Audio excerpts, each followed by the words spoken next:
This entire military is one cohesive, dedicated force. And the threats to our nations, they don't sleep. They're watching our every move. Iran, Russia, China, North Korea, ISIS, Al-Qaeda. They may be watching this right now. Our military should not be mistaken for a cable news gab-fed show. We don't care what you look like. We don't care who you voted for, who you worship, what you worship, who you love. It doesn't matter if your dad left you millions when he died or if you knew who your father was. You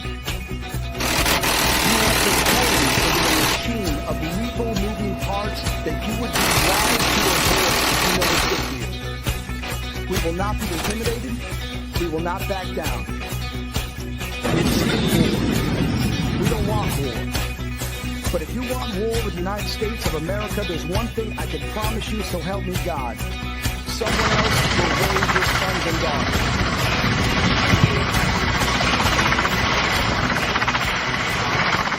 daughters. Military Broadcast Radio, the station that's giving veterans a voice. Find us on the web at mbradio.com. And do not necessarily reflect the views or positions of any entities they represent.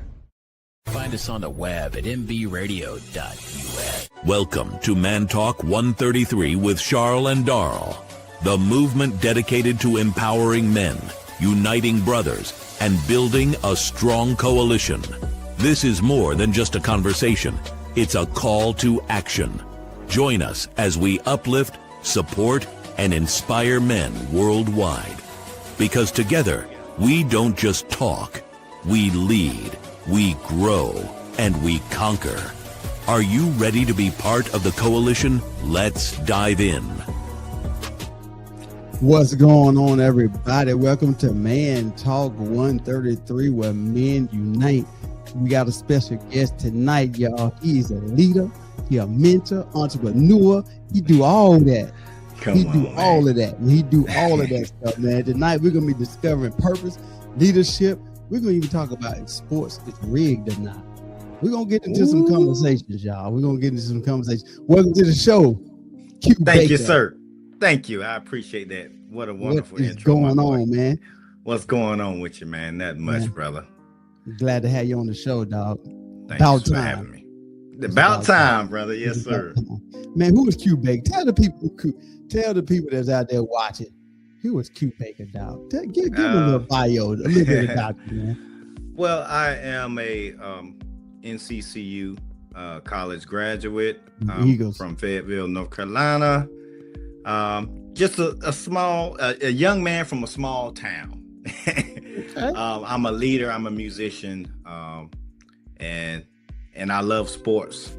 I love basketball, preferably. But yeah, man, that's who I am, man. I'm just a humble young man. That's what's up, man. So since you mentioned music, let's get into that a little bit. How does music play a part in who you are? Because I know you was in band and you've been playing music probably since you was like 2 years old, right? So yeah, basically. Man, how does that play a part, dog, to who you are? Like, you know what I mean? We in praise and worship together. I'm new to this. He true to this. You know what I'm saying? So tell them a little bit. Man. Yes, sir. It plays a major part in my life. It has in the past. My mother, who sings, she was also in the band. My father, he's a musician as well. So I grew up around music all the time. If it was nothing but just singing, but it was always singing with music. And, so I'm hearing it as I'm a baby. And I just adapted to it, just growing up, man, just picking up different instruments, man. Music with keyboards, learning how to play drums and guitar and stuff. So what inspires your creativity? Like for me, it's like, it could be if I see something or hear something, it kind of inspired, stir up my creativity. What about you? Because you're nice. You can play both at the same time and all that stuff like that. Yeah, man. You funny. Yeah. So what inspires me is like a nice, good song. When I hear a nice song or a nice melody, sometimes it can be just like somebody singing a song. and that'll inspire me to sing. If I hear a nice keyboard player doing something nice on the keyboard, that'll inspire me to play. So I get inspired many different ways, man. But yeah, I can get inspired off. What'd you say? We're gonna get this out of the way because I want people to get to know you, and then we're gonna get into some bullshit. You know what I'm saying? Because I was trying to get my son to come on because I want him to be a part of this debate because he's scared to debate me live on the radio. Oh no, so he don't want to come on, so I got to get you on so we can kind of have this debate. But what are some of the biggest influences in your life as you were growing up? I know you mentioned your mom, your dad. Two biggest. Yeah. As far as music, no, just in general. Anything in general. Yeah. Oh yeah, man. My boy Kobe Bryant, R.I.P. to Kobe. That was one of my inspiring guys back in the day that played ball. Of course, Michael Jordan. Come on, the GOAT. We already know. But I think some of our church leaders, like my old pastor, Pastor Tucker from my home church back in Fayetteville. Our apostle Vernon Austin inspires me a lot. Just leaders in general. If I see and like the way that I view a person and I see that they're moving with a certain purpose and it's a certain aura about them that they have that's, just walking in their purpose, I feel like I kind of, just kind of take some things to them. I'm not going to say look up to them, but, I get what you're saying, man. So we're going to go ahead and get into a little bit of this right here. Let me ask you this first. Before I get too far away from this. You make beats, right? So the intro that comes in, he did that for us, right? So what inspires you, or what made you get into like making beats? What does it take to make a really nice beat? What does it take? Like, I know you probably got like a beat machine and all this stuff like that, right? Equipment wise? Yeah, I'm just saying, equipment wise, listening wise, what do you think about when you're doing it? You know what I mean? Because I want to make beats, but when you sit down and look at all this stuff, you kind of like, you can get overwhelmed. Yeah. Once again, the inspiration comes from like other songs. It comes from other beats. So when it comes to the equipment part, I can hear a sound and it'll make you. I don't know if you ever seen Kanye West, like some of his interviews or like YouTube videos, but he'll just get inspired off just a single sound, and he'll hear all these different beats and instruments just by that one first sound that he heard.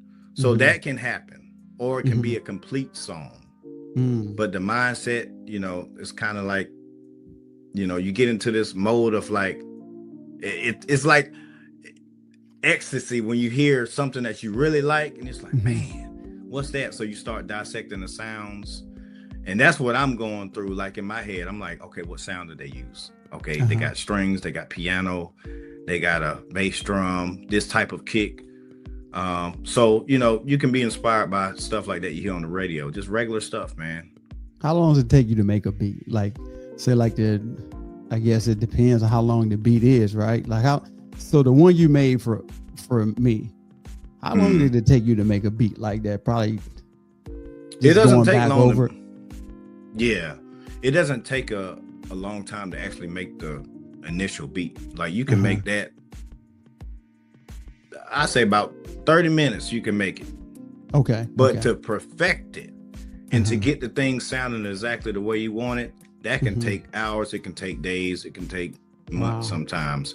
Wow. But So you make beats. Get it for you. Just in case y'all wanted some nice intros, how can they contact you with them beats, bro? Oh yeah. You can follow me on Instagram, YouTube, and you can also follow me on TikTok. You can message me, Balla Reacts, Baller being spelled Balla instead of baller. Well, it's on the screen too. But you'll see. You can contact me through my social media. Just hit me in the DM, man. Hey, contact him, y'all. He got some nice beats, y'all. So this is one of the biggest debates in sports right now, dog. And matter of fact, in America, the finals just passed. Yeah. We saw some suspect stuff. Oh yeah. Jimmy, do you think that not just the NBA, but the sports in general, do you think it's rigged, bro? I do. I absolutely do. Tell me about it. Every single game that I watched, and I watched the finals, right? Mm-hmm. I watched the Spurs, and I watched them be down and then come all the way back. Yeah. I watched the Knicks be down, come all the way back, and I'm just like, in what sport, at what time can you be down by 30? I mean, these numbers, these deficits were so high. I'm like, there's no way. There was one night we turned the game off. I'm gonna just say that we turned off the game because we thought it was over. It was in the fourth quarter, and we were like, "It's over. What's the need to watch it?" Right? Yeah. We woke up the next morning, and the Knicks had won by 1 point, I think. By one, yeah, right. That's when they went into overtime. I'm just like, what? What just happened? You know, that's kind of like one of the things that's like, come on, man, come on. Unheard of, right? You think about that. Like, we're talking about professional players. Yeah. That all you have to do if you got a 30-point lead is basically trade shots. Mm-hmm. How do you lose a 29-point lead and then lose by 1 point? Right. I couldn't figure it out. So it's been going on for a long time. Just like, dude, I don't get it, bro. Like, somebody need to break this down to me. How you can, as a professional team, they used to putting up what, like 130. Yeah. Now you can't put up 100 points. You barely put over 100 points. Barely. Yeah.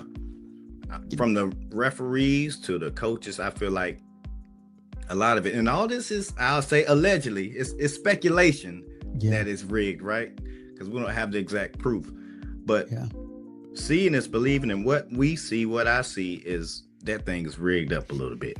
I'm just going, Yo, brother, look, the officials, you think about how they call certain games, right? Yeah. I'm gonna tell you how I feel like it's rigged. And the reason why I say it's rigged is because anytime you add money into it, like the betting, you're gonna have that. Because you think about it, if we're gonna go with the sure bet, just say, like, for example, we're gonna go with, let's say, OKC, the sure bet to win, to come out the West, right? You're gonna bet that way. They look at the odds. Guess what happens? You know how much money people lost off that series? So many people thought OKC was gonna finish it off, but that's what I thought. Yeah, I called Game 7 on that one, and I said the Spurs was gonna win, but everybody else was like, man, nah, not against Shea and them guys, man. This is not gonna happen. You would never think it, right? You would, but never it think happened. And I'm like, what? Yeah, and so this how I believe it is. Another reason why I believe it is too is because I was playing, I think Prize Picks or something before, and they had Shea. I was playing OKC against somebody, I can't remember who it was, but I had him scoring over 31. He been averaging about 35. I said he get over 31. I had the rebounds. I had the all the other stuff, right? Mm-hmm. So now he's their best player. They take him out. I still remember the number: 5 minutes and 39 seconds in the fourth quarter. They down by 7. He had one more shot to get for me to win, like $500-600. Yep. They set him down for the last 5 minutes of the game. I said, I'm done. Yeah. Oh yeah. I said, I'm done. Yep. It's the definitely same thing rigged. with me. It's definitely rigged. They look at those. I think it was Steph Curry the last time that I had put some money on Prize Picks, and I was like you said, it was a number like 30, 20, 28. I'm like, I know Steph can score that. Come on, now. Come on, you know, dog. Probably in one quarter. So I'm like, 2 quarters, he dropping 30, but like the same exact thing happened. As soon as he almost met the threshold, they pulled him out. Steph Curry ain't playing for the rest of the game. And I'm like, what? So I believe they look at them numbers, man. They look at, you know, and I think there's a lot of communication that goes on between, you know, those, I guess I'll say the hierarchy of the apps and the players and the coaches, and it's some communication going on down there. There's a lot of people that it has to be. Yeah, it has to because be. what would make you know, like, okay, this amount of people, let's say for instance, got Shea scoring over 30 or over 31, you know what I'm saying? And then all of a sudden, ironically, they take him out for the last 5 minutes. Like, come on, man. Don't make sense, dude. Don't make sense. Hey, you look, we'll be right back after the break, y'all. Stats tell that each day, 22 veterans commit suicide due to PTSD. These stats shook us and urged us to do our part. After hours and hours of thinking, Beekeeping for Veterans was born. Beekeeping for Veterans combines beekeeping with mindfulness meditation. Why combine them? Here's why. Beekeeping causes positive rush of adrenaline while beekeeping. You have to be calm during it. You are mindful of your movements. Each week, a veteran will receive a mindful meditation to build emotional and mental skill sets. Mindfulness is a set of 3 attentional skills that work together: concentration, sensory clarity, and equanimity, mental calmness, composure, evenness of temper. Every time mindfulness is practiced, we build these skills. Beekeeping for Veterans not only helps veterans overcome emotional trauma, but also aids our environment, as without bees, there is no food. Come forward. The people who have supported your country now need your support.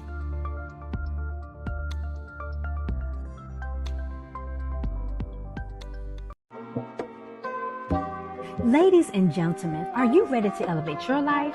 Join us on July 18, 2026 at the Fresh Collective in Raleigh, North Carolina for the Align and Thrive Summit.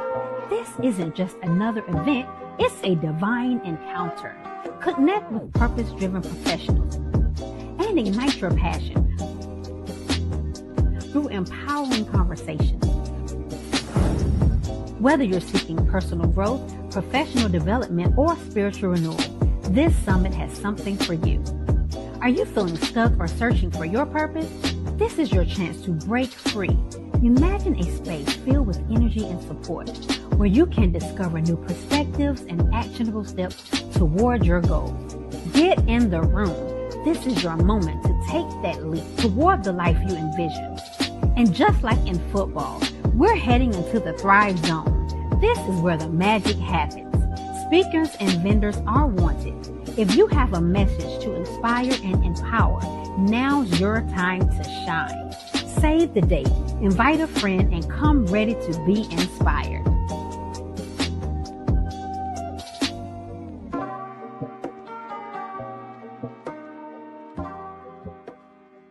Military Broadcast Radio, the station that's giving veterans a voice. Find us on the web at mbradio.us. Opinions expressed in this program are those of the speakers and do not necessarily reflect the views or positions of any entities they represent.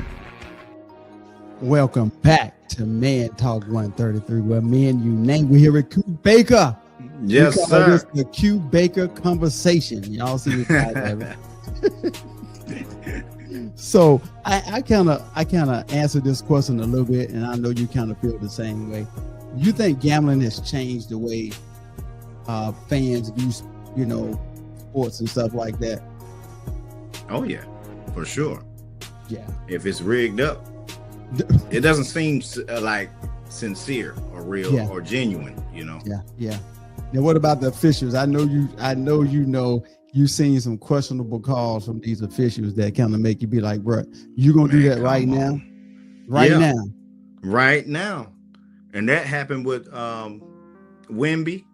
Yeah, for sure. It also happened with Shea. I know a lot of people like to get on Shea for flopping or whatever. Yeah. But Wemby does the same thing, and he gets those calls. So, but I don't think that Wemby gets half the scrutiny that Shea does. For some reason, they love to pick on Shea, man. But it's all the same. They doing the same thing. Yeah. You think about this, man. How many teams do you think really benefit from going deep in the playoffs from people cheating? Like, for me, I think if they really want a certain team to get that, I felt like, to me, this was the Knicks year. They had it set for them to win it. just based on the games that I've seen. I'm just like, bro, they don't. I like basketball. You play basketball. I play basketball. Yeah. And as competitors, and we're not even pro, as competitors, you see a deficit that big. Like they made a historic comeback, 29 points, right? To win by 1. As to me, as a professional player, it looked like to me you laid down or you got paid to lay down. Yeah. Yeah. It don't even feel right. You know what I'm saying? To nobody that I talk to. When Wemby came down one play, I don't know why. It was at the end of the game. He's dribbling the ball about to cross half court. Then all of a sudden, I think it was Brunson that stole the ball. Yeah. But either way, I'm like, why didn't you give it to the point guard? Why are you? How tall is Wemby? 7'3", I think. 7'3". Trying to bring the ball down, brother. That's not your job. It was kind of like, man, I knew it was going to happen. I was like, what is he doing? Why is he dribbling that ball? As soon as he did. And Wemby can dribble, but come on now. At the end of the game, you got to give it to the guard. You got to give it to Aaron Fox, man. Let Fox beat that ball. You know what I'm saying? Come on, man. You're funny, boy. They ripped the draws off him on that one. I said, good grace. Yo, do you think, like, you know how we watch like social media and stuff like that, man? Do you think like the clips that people play feel like the conspiracy theory side? I don't think it do, but I just think the clips that they're showing is actually what it is. You got caught cheating. That's all it is. Yeah. You know I agree with that. I agree with that. Now, some people think that, hey, these clips, why they show them? They show you the game from a flawed perspective. Y'all cheated. The refs cheated. I've seen a bunch of plays where OKC, the man's foot was out of bounds. Oh yeah. And they completely missed it. And they looked the other way. They looked the other way. Y'all just gonna let them keep playing? Like what? We saw that. We watching the game too. We're watching the game too, dog. Oh my God. So some people's overall take. Now they can have the overall take that they want, but some people's overall take is like, it's just they're human. They're not perfect. Right. I get all that, but when I blatantly see stuff, like for example, you remember when what's the guy's name? Draymond Green. They took Draymond Green out against LeBron and them. Yeah. You're talking about a 73-9 They down 3-1. They come back and beat them. I was like, yo, I'm a LeBron fan, right? But some stuff just don't look right, Doc. Nope. It just be obvious stuff. Like, come on now. But you got those folks that are really that brainwashed to believe in everything that they see. Yeah. You know? Yeah. So and just it's the like same thing with women. Go ahead. I'm sorry. Yeah. No. I was about to say they will argue you down about how it is real and it can't be rigged. And that I'm like, these are professional athletes. Like you said before, they are paid to play. They paid to make these shots to perfect their game, every single day. Yeah, so, this ain't wrestling, bro. This ain't the WWE or whatever.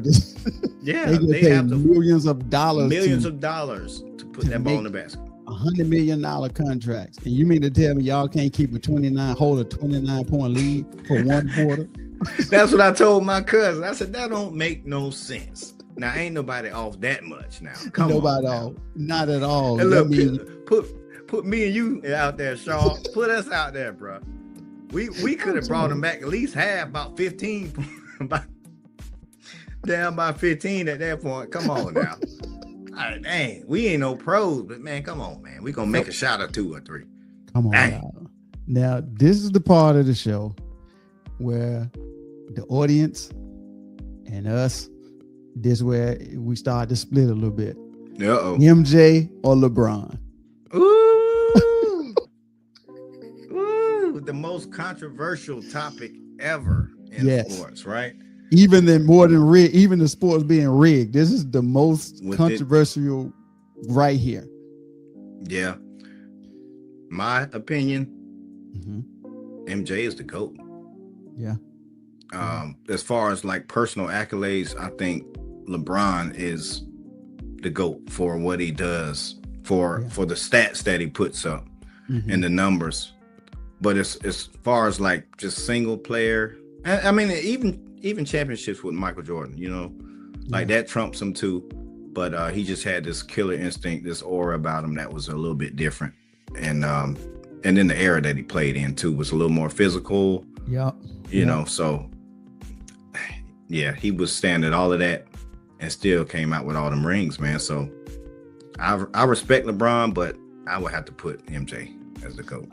So if we look at it from that perspective, because I had a conversation with a guy. He was like, "No, man, you gotta look at Jordan, look at the rings he got." I said, "We're gonna base it on rings. We gotta look at Bill Russell. You got 11 or 12. You know what I'm saying?" So I said, you can't look at it like that, which the MJ has a more killer instinct, period. That's right, period. But Kobe had that too. He had that. Yes, sir. He just because of Kobe and who he was and his attitude and how he played with teammates, he didn't get the respect like LeBron and MJ. Because if you look at it, you can easily stick Kobe in there. Oh yeah, for sure.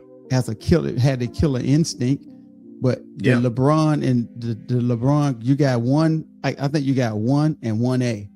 That I one did it in his era, his way, another one doing it in his era this way. His way. Yeah. You know what I'm saying? So who you think had the greater impact on basketball? LeBron or MJ? Oh man, MJ, no question. Because he carried off of the court because of his shoes alone. The fashion part of it, like we still wear Jordans to this day. Yep. I'm not sure if we can say the same for LeBron's shoes or his impact with clothing. Like, will we be wearing that 20, 30 years from now? I don't think so. Nah. But you never know. But you never know. MJ, it's no trumping that, man. To come out with shoe after shoe after shoe. Yeah. And for it to be pretty much no fails. Pretty much. When it comes to the stylistic part of it. Yeah, no. But you know what? A lot of people forget this. A lot of people, they get on LeBron and they ride him, but they forget that MJ didn't win nothing until he got his squad with him. He didn't win until he got Kerr and Pippen and Robin and Legs and them guys like that. So they was like, well, LeBron, he couldn't win until he went to Miami with D Wade and them. Which same thing, yeah. Yeah, but if you look at it, it's the same exact thing. The only thing LeBron did was like he went there. He was a free agent. He could go where he wanted to, right? Now I think MJ's happened with just draft trade, however they did theirs. I don't know how they did it back then, but it's the same thing. Basically, he didn't win until he got his squad. LeBron ain't win until he got his squad. But Michael Jordan just has more of a, I would say, basketball presence.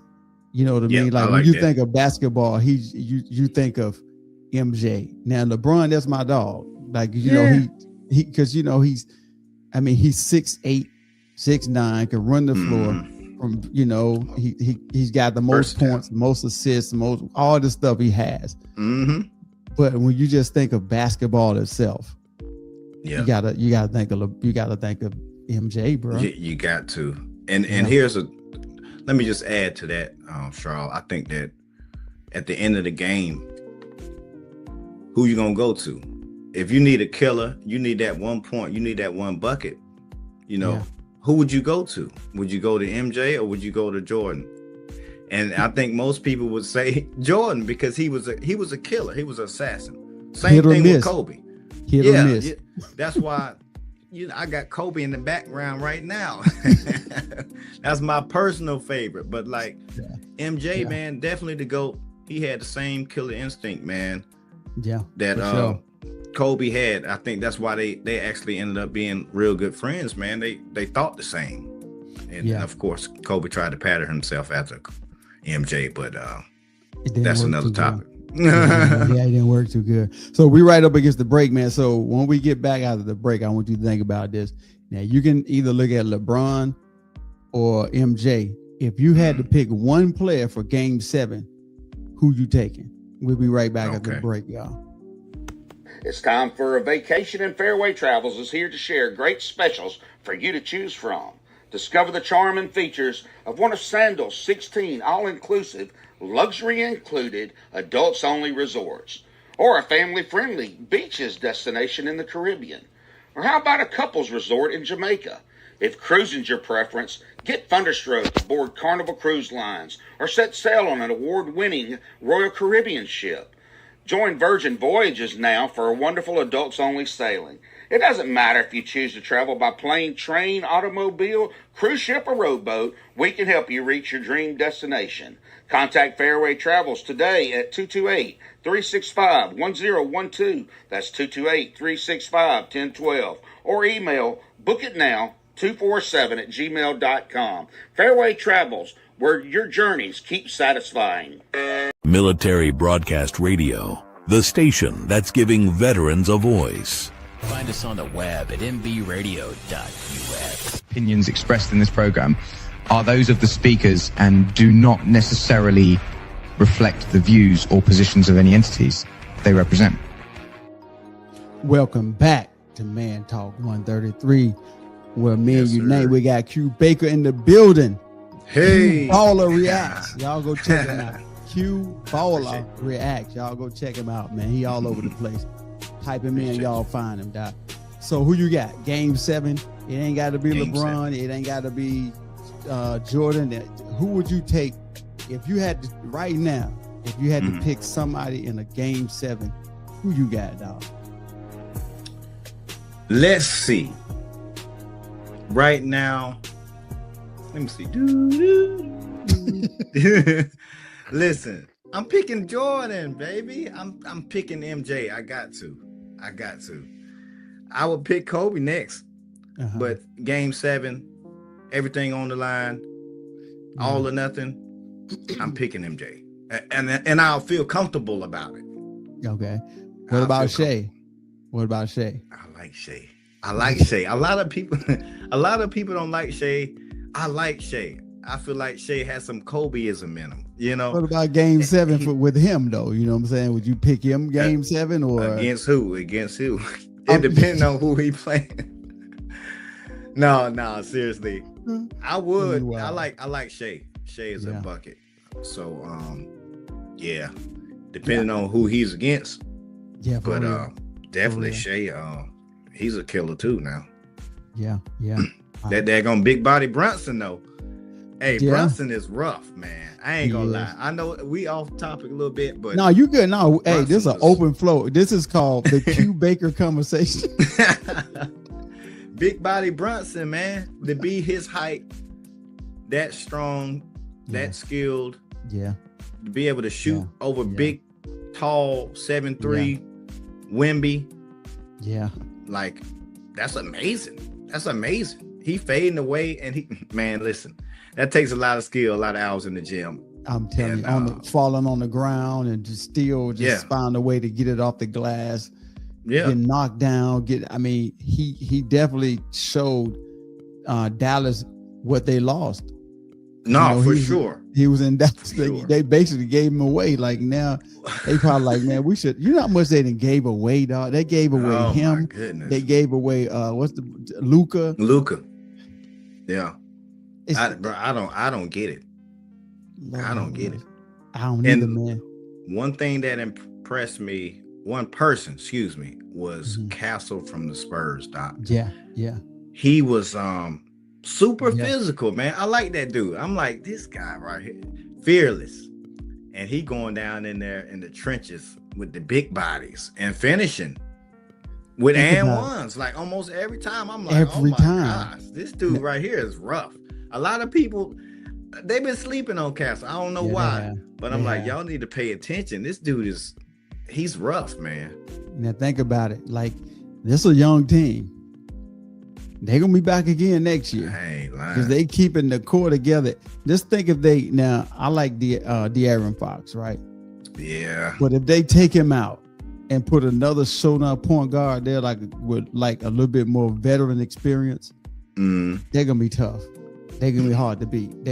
But they also gotta teach Wemby how, hey, bro, we need you in the paint. Like, I understand you can shoot threes. I understand you can do all that. But I need you in the paint so we can get people in foul trouble. Yeah, for sure. Because they can't stop him. All you got to do is turn around. His wingspan was probably like 8-foot wingspan. You can't stop him. Turn around the paint, dunk, and foul. Get the foul. He want to shoot 3-pointers. So they got to figure that out. Once they figure that out, they're going to be hard to beat. Yeah, I agree with that. Hard to beat. I don't know what happened with Fox. I'm not sure if he even recovered from his injury fully. Yeah. But Fox wasn't Fox. I was kind of surprised at how he kind of put on the last few games, man. Yeah. But I expected more from him, man, and I didn't get it, man. I was like, ooh. Yeah. So yeah.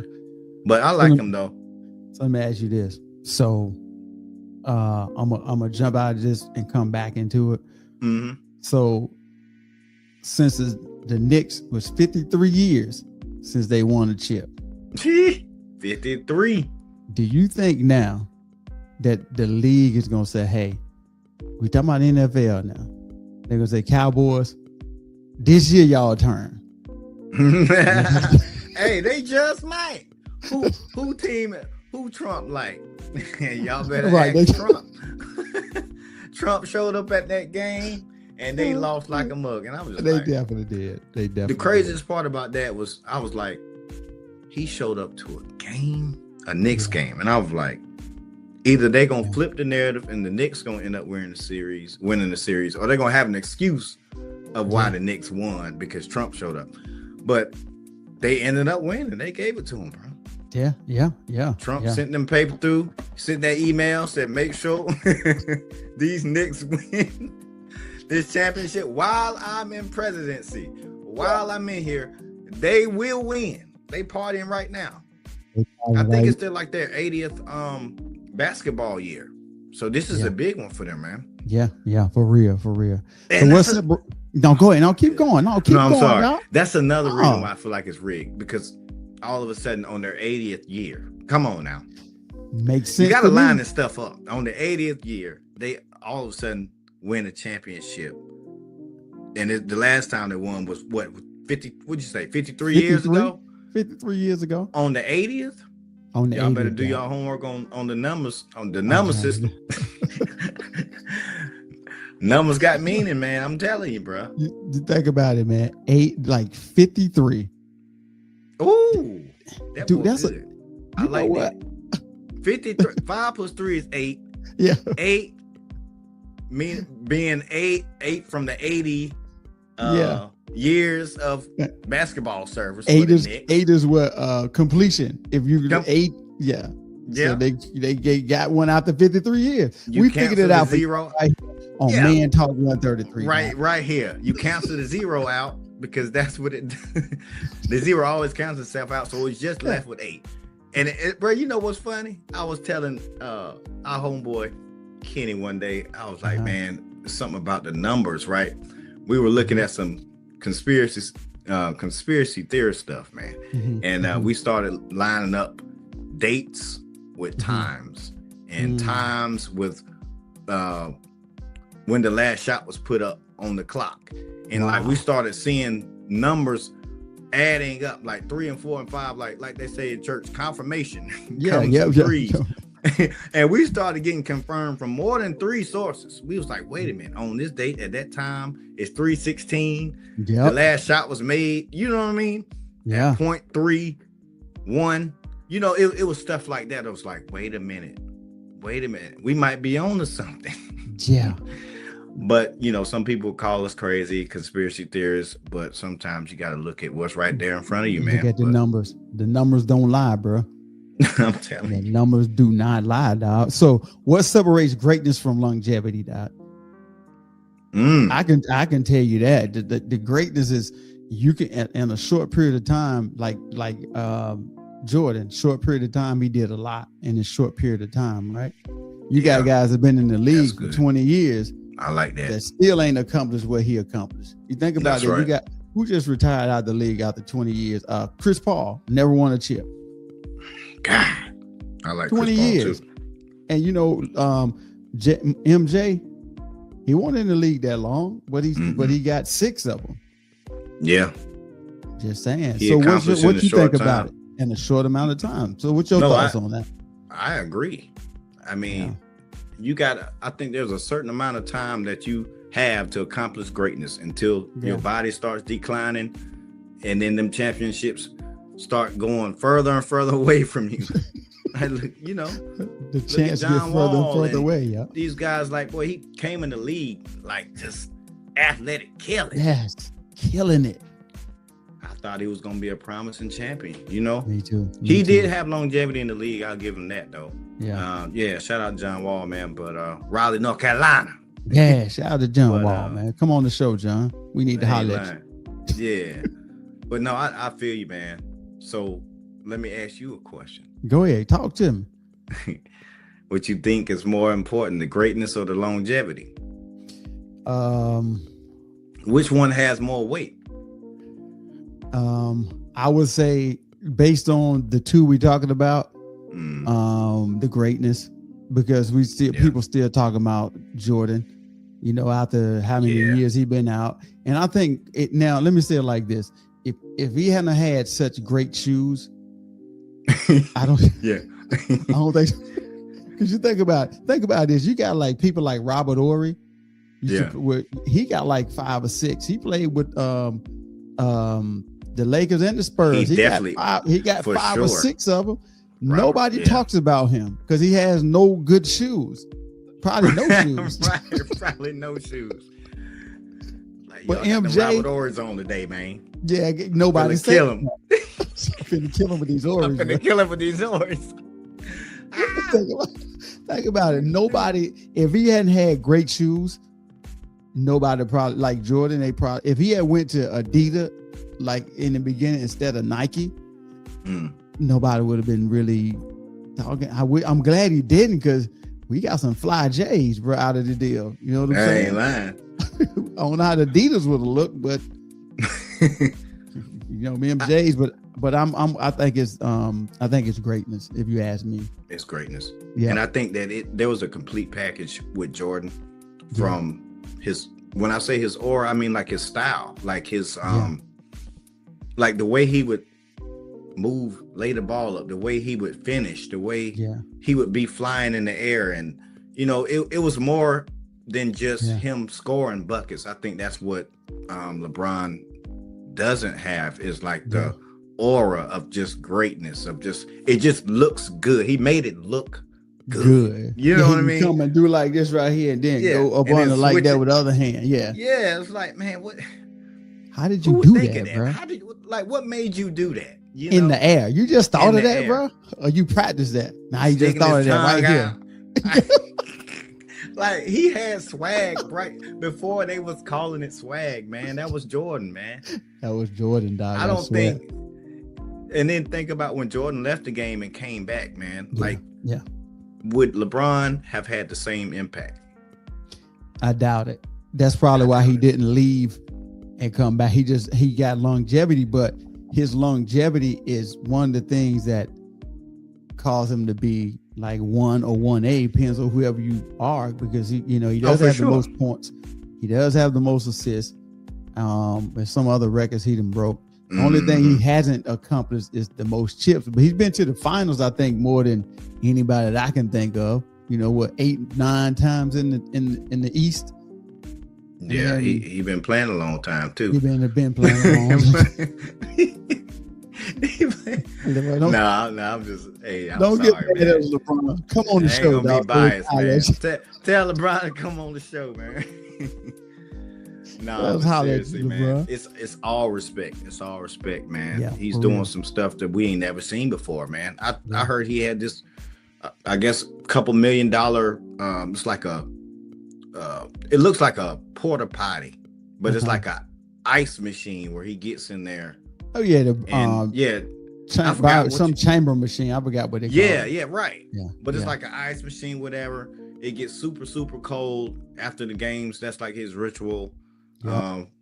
And I was like, man, this dude takes care of his body. Like, he does. Man, technology's something, man. They said like a couple million a year in his body is what he do. So we about to be up against his last break. So I'm gonna ask you this. So when we come out the break, think about this. Can anyone ever surpass Michael Jordan's legacy? Just do you think anybody, I'm talking about any player playing right now, or say like, for example, you may see a young player like, okay, the way they balling right now, they might be all right. But we're going to talk about that, y'all, right after the break. We'll be right back, y'all. Stats tell that each day, 22 veterans commit suicide due to PTSD. These stats shook us and urged us to do our part. After hours and hours of thinking, Beekeeping for Veterans was born. Beekeeping for Veterans combines beekeeping with mindfulness meditation. Why combine them? Here's why. Beekeeping causes positive rush of adrenaline while beekeeping. You have to be calm during it. You are mindful of your movements. Each week, a veteran will receive a mindful meditation to build emotional and mental skill sets. Mindfulness is a set of 3 attentional skills that work together: concentration, sensory clarity, and equanimity, mental calmness, composure, evenness of temper. Every time mindfulness is practiced, we build these skills. Beekeeping for Veterans not only helps veterans overcome emotional trauma, but also aids our environment, as without bees, there is no food. Come forward. The people who have supported your country now need your support.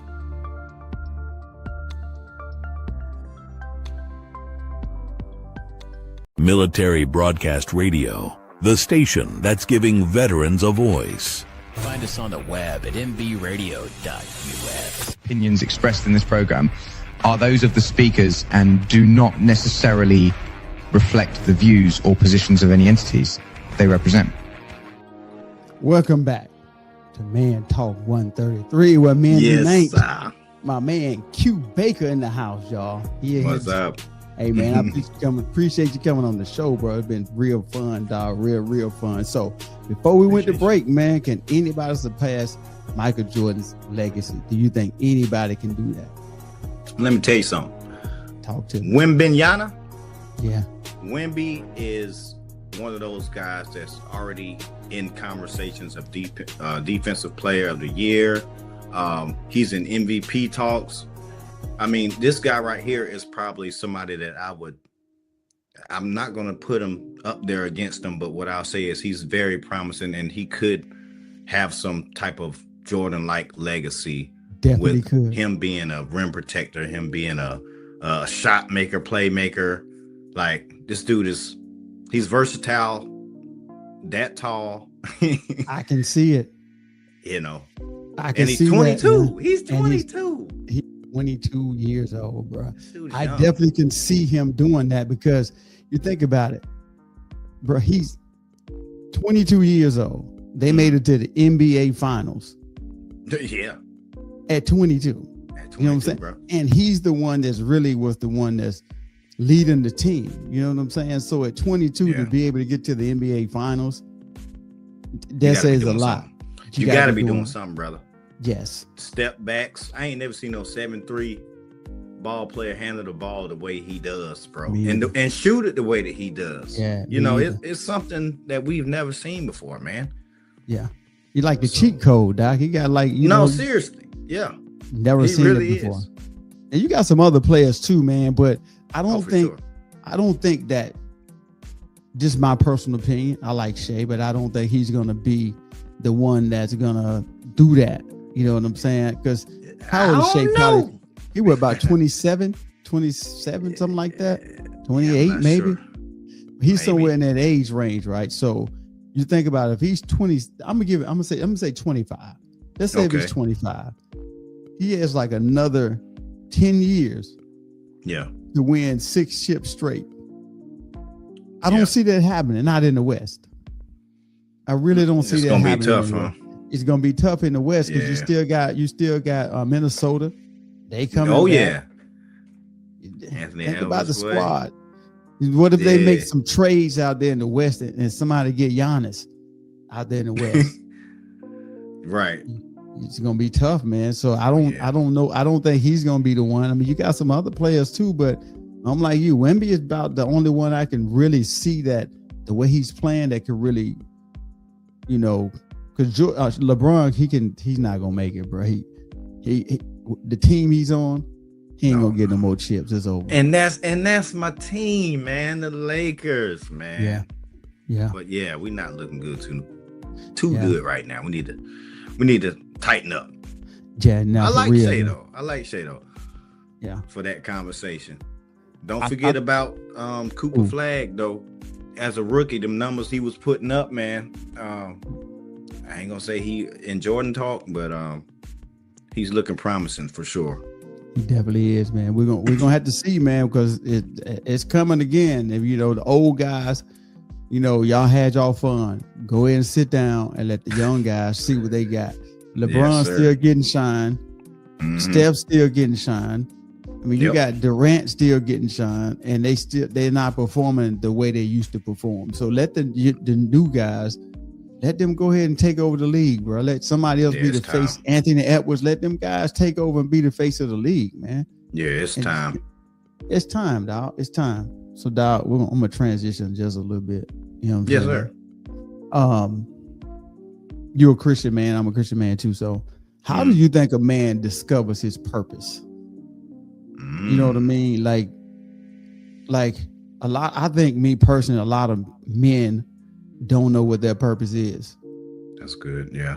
So it's kind of hard for them to discover the purpose when they don't know what, they don't even know where to look. And if you don't have people that's speaking into you and telling you what your purpose is, how can they find it? That's very true. That's a tricky question right there, honestly. I'm gonna just say, I'm gonna tell you how I found my purpose. My purpose was all around me. And I tell my wife the same thing.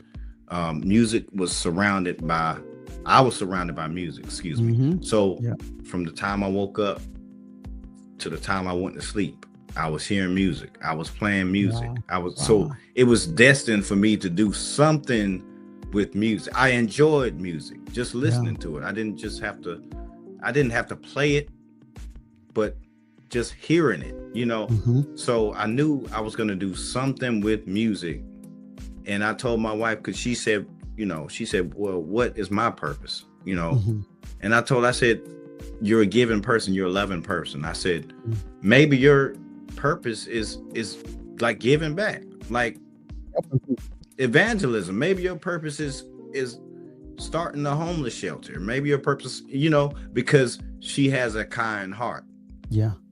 And so once I told her that, that's when she started feeling like, you know what, you might be right. I think my purpose is, to give back to people, whatever it is, So I think you got to do some soul searching. You got to do some praying for those young men that are trying to find their purpose. And man.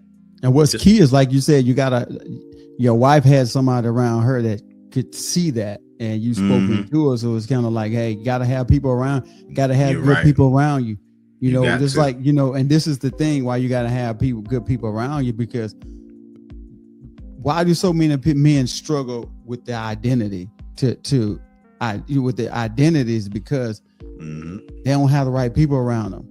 Right. Yeah. You think about, like, most people that grew up in the streets, that's not your identity. Somebody identified you as, oh no, you that. You can definitely be that. Right. You be a killer for sure. And they picked up, that's not their identity, but they running with it because now they want here to quit it. That's what their nickname is. You know what I'm saying?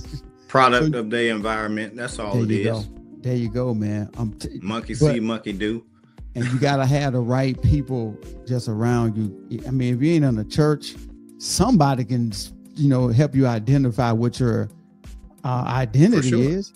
Yeah. You gotta know that. As a man, you gotta know that. So what advice could you give someone that you feel like, because you knew what yours was all around you? Because a lot of times people don't look around them. They're looking for this big purpose for them to do. I know it's got to be something bigger for me to do. That's good. What advice you can give somebody that's stuck? That they come to you like, man, I don't know what I need to be doing, man. Like I'm just in life, I'm just stuck. I think that whatever that thing is, it comes natural to you. It can come natural to you. I feel like whatever it is, it'll just flow. Like you won't have to really think about what it is that you're doing. It just comes, it's a part of you, in other words. So it can be, like I said, it can be giving back. It can be being a doctor, you're giving back in the medical field because you're treating, injuries and illnesses and infections. So I think that soul searching, and then also just kind of thinking about what comes natural to them. What would you like to do also? You know what I mean? Like sometimes you can find your purpose in some of your hobbies, So that's just my personal opinion. In your opinion, what makes a great leader? A great leader is very patient. They think about the complete team, not just one person. You know how to handle different personalities, because that's one of the biggest things. When you're being a great leader, you're going to have all these different personalities clashing with each other. And you got to be a problem solver for one thing. You got to be a person that can see things in the future also. And not just what's right here at face value. You got to see things for like what they are and what's deeper and what's behind what you see. So that's just my take on it. Yeah. And so now, excuse me, I keep clearing my throat. I don't know why I do that, but I'm clearing my throat, y'all. That's what it is. Too. What leadership mistakes do most men make, bro? Like, I know some common mistakes that men in leadership make. And one of the main mistakes is you can't show favoritism towards women. Oh no, you can't do it. You just can't. That's one of the things you cannot do as a leader. You know, you can't treat everybody as like you treat your kids. Like you got some leaders, some men that they talk to grown men like they talk to their kids. Oh no, we can't do that. So what do you think? You're right, though. What do you think some mistakes they make? Most men make, man. Well, a lot of times when you in that high of a position, I think for one thing, when it comes to women, let's just talk about women. I think that a lot of that, let's just be honest and keep it all the way real. It turns some women on. It when they find out you're a leader and you're this great person, it's something about, being an alpha male that women are attracted to, being confident, being walking with authority. And it's like, I guess it just makes them wonder, like, what is it about him that's so great that he feels like he's so great, or he's this leader. So with being a leader comes a lot of perks too. So like, but a lot of mistakes they probably make is can't keep it in your pants. You're showing favoritism. So so let me ask you this, because we got like a couple of minutes before we get out of here. This is probably tough for some people. How do you lead when nobody's following? How do you lead when nobody is following? Who you lead? Right. So how do you lead? So I think that question is more so like, how do you carry yourself? Yeah. No, I got when nobody. When nobody is like for example, people watching you no matter what. That's for sure. But when you by yourself, integrity is how you act when ain't nobody watching. For sure. So how could you lead people when ain't nobody watching? Like for me, when I was in the Air Force, I was dorm chief. So at a certain time, since we had a female drill instructor, which was a military training instructor, MTI, she would leave. So now I'm over 50 something people. So I'm by myself. Okay. So how am I going to lead these people when ain't nobody watching? Am I going to do the same thing they doing? Am I going to do it this way?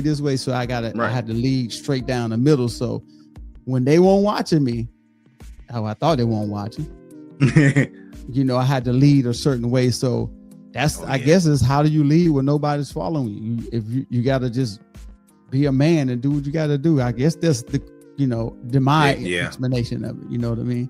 No, that's good. I think it definitely speaks to your integrity to lead without having someone following you or someone's following you. So it comes from within.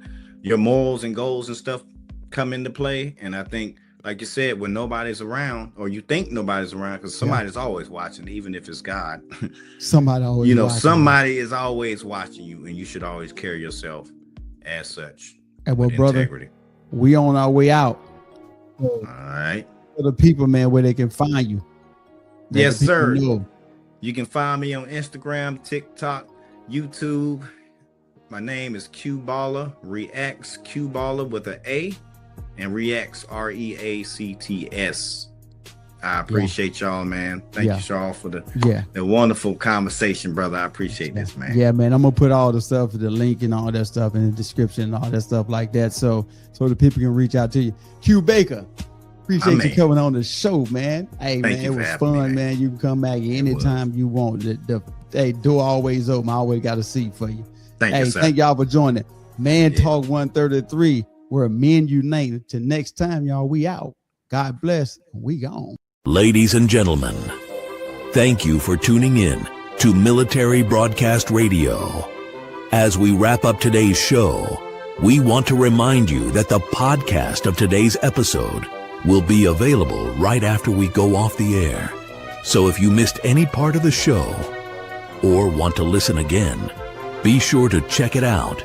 And remember, we're here to support and honor our veterans.